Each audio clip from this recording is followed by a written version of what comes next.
आत्मसभानता को बनाए रखने का यह अभ्यास एक सौम्य उपाय है जिसमें मन का बलपूर्वक निग्रह करने की पद्धतियों का प्रयोग नहीं किया जाता।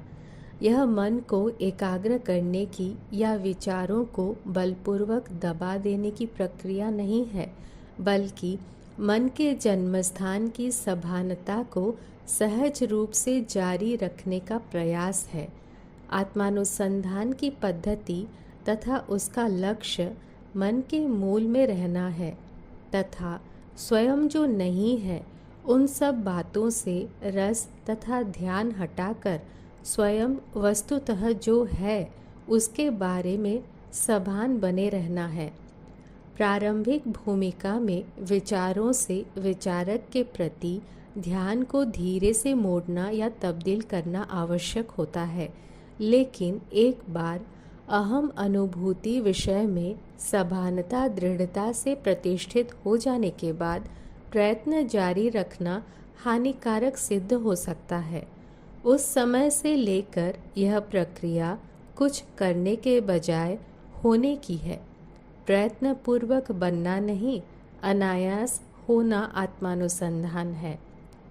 स्वयं जो प्रथम से ही है वह सत्ता बने रहना अनायास स्थिति है, क्योंकि सत्ता हमेशा उपलब्ध तथा अनुभव गोचर है।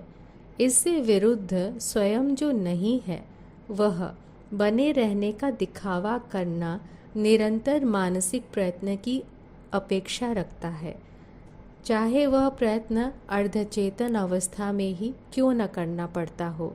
इससे यह सिद्ध होता है कि आत्मानुसंधान की उच्चतर भूमिकाओं में प्रयत्न सत्ता मात्र स्वरूप आत्मानुभव से ध्यान को च्युत करता है, जबकि सब मानसिक प्रयत्नों का अभाव उसे प्रकट कर देता है।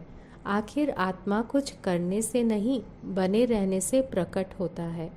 स्वयं श्री रमण ने एक समय कहा था, ध्यान मत कीजिए, बने रहिए।